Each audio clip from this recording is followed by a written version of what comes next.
was a young girl, my sister and I loved to play Barbie. She would act out elaborate storylines with love, loss and heartbreak, while I would painstakingly arrange furniture in the tiny plastic dollhouse, pretending I had a home of my own. Our childhood was spent playing in the native bush on my parents' farm, pretending that it was host to a community of woodland fairies. A hollowed out tree became an imaginary chimney, a grassy clearing the courtyard, and fallen native palm branches, brooms with which to sweep our wee abode.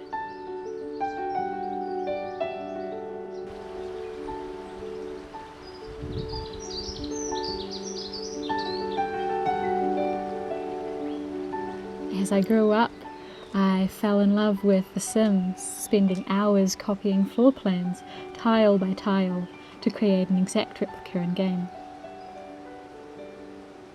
Then in high school and university, I spent many an afternoon on Pinterest, narrowing down my preference for the type of home I would have for my own.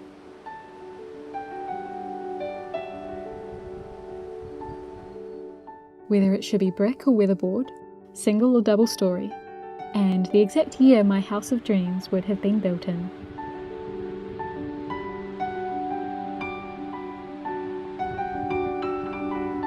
I imagined the blazing fire and the scent of wild cherry blossom drifting through the open sash windows in the springtime.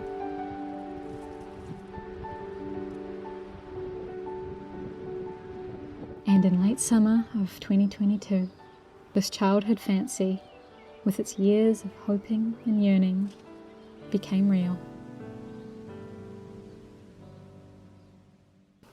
And so my husband and I were married and we moved into our little brick rental, and even though it wasn't the picturesque farmhouse of my dreams, I loved our little home. But planning a wedding and finishing university meant that I developed some quite severe burnout, and what I hoped would be days spent at home cooking and cleaning and living my Disney princess life was spent on the couch just scrolling through Instagram Reels, because that was my capacity in that season. And so my approach towards homemaking became not one of fulfillment and creativity, but more a list to complete.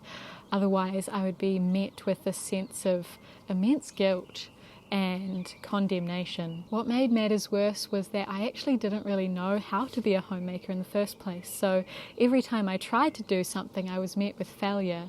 And this just increased the sense of guilt and condemnation, because I felt like even if I did try, I wasn't good enough. And so this led to a distorted view of the purpose of homemaking, and just viewing it as something I needed to get through to run away from that dreadful feeling. Instead of viewing this inexperience as an opportunity to grow and improve, I threw myself a bit of a pity party and wallowed in my defeatism. I ended up focusing on just doing the bare minimum. It was so much easier to do the things that I liked, that I knew I was good at, like cooking and baking, while procrastinating the also essential tasks of cleaning, tidying, home organising, making sure there was enough laundry done. I did enough so that our home wasn't embarrassing, but my heart was in the wrong place. After much frustration and talking to God and asking Him to guide me, I realised that this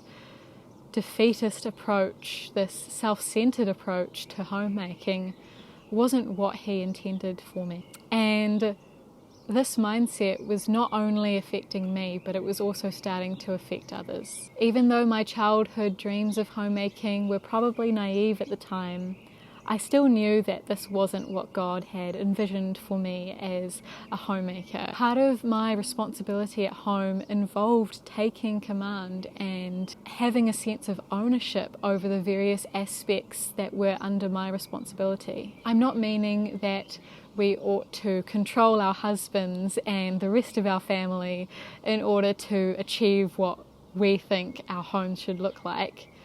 But I am saying that in our side of the fence, we have a certain amount of responsibility. And we have a choice whether to work heartily for God and not for our own desire to be comfortable, or we can give in to that and miss out on the opportunity of living a fulfilled life. I think a really good analogy for this is the idea of a ship and its captain. Much like a good captain directs the members of the crew to make sure the ship's going where it needs to go, a good homemaker needs to be at the helm of her home, understanding all the different systems that need to function in order to arrive at the goals that God has given her family. In my defeatist approach, I wasn't at the helm of my home. I was letting the home itself take control. When the laundry wasn't done, the home decided when and where I'd be doing it. And if that was Sunday evening when I wanted to spend time with my husband, I couldn't. And I had to do laundry in a harried and frazzled manner, making sure there'd be clothes for him to wear tomorrow morning to work. Now, I'm not saying that life doesn't happen. We all go through storms, and sometimes you just need to batten down the hatches and ride it out and wait for things to pass. But when the weather is fine and the sailing conditions are good, we do need to take our positions at the helm.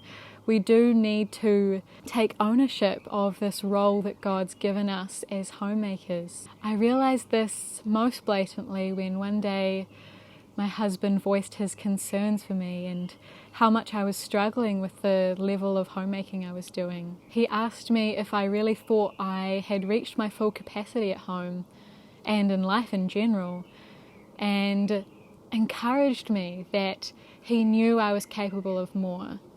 Not to control me or to get me to do more. He's not a slave driver, but he just wants the best for me, and he knows that me giving in to the home and having a defeatist mentality is not what he wants for me, and it's not what God wants for me either. He genuinely just wanted to restore me to a right relationship with the Lord, and I'm really grateful for that. And if it hadn't been him having the boldness and courage to voice his concerns, I think I would still be on the couch scrolling through Instagram. But in that moment, I regret to say I didn't react well. My pride flared up and I acted defensively, saying, "Oh, you don't understand. You don't realise how hard it is." Deep down, I knew that cleaning the bathroom once a week and vacuuming wasn't really back-breaking work. I'd also been recovered from burnout for a year at this point, so my husband wasn't asking me to ignore my body's need to rest. He knew that I had the capacity and he wanted to call me to more. As my guard fell down and I let the Lord nurse my bruised ego, I realised that my husband was right. I had been checking out of my role as a homemaker and only doing the things that I felt like, and the other 90% of the time hoping and praying that the home would run smoothly, hopefully, and that somehow it would create a relaxing and nurturing and peaceful environment that glorified God. I was leaving the steering of my home to chance. And so that's why I want to encourage us all to take our position at the helm of the home, to steer it in that direction of glorifying God. And I think when we realise that homemaking's not this infinite list of tasks that we need to get through in order to be able to rest properly, there's an immense freedom and an immense peace that comes from that. I believe that the Lord wants us to experience the same revelation that I had when my husband voiced his concerns to me. To recognise that we have a choice as homemakers to be participants or to let the home drive the ship. To view homemaking as an endless list of tasks to finish so that we can rest guilt-free, or to view it as a role that God calls us into, to bless us, to find fulfillment in, to express creativity and to glorify Him. It doesn't mean that we'll always get things right. It also doesn't mean that we need to start hyper-controlling every aspect of our home, but with the control that we do have, with the effort that we do have, with the offerings that we can bring, we can work heartily. We have a choice as homemakers to either view homemaking as something we do when we feel like it, or we can take our positions at the helm of our home and partner with God and lean on His Spirit to guide us. So I pray, dear listener, that this video would inspire you, that it would bless you, it would encourage you, it would give you hope that things don't always have to be this way in homemaking, that you can take the helm of your home, that God has placed you, you dear listener, you dear homemaker, at the helm of your home. He's entrusted you, and He's given you wisdom, and He's given you all you need to live the life that He calls you to. Thank you for being here, my dear friends. And get excited, because there's going to be quite a few more videos unpacking the more practical tips of how we can become excellent, fulfilled homemakers who are at the helm of our homes. Bless you.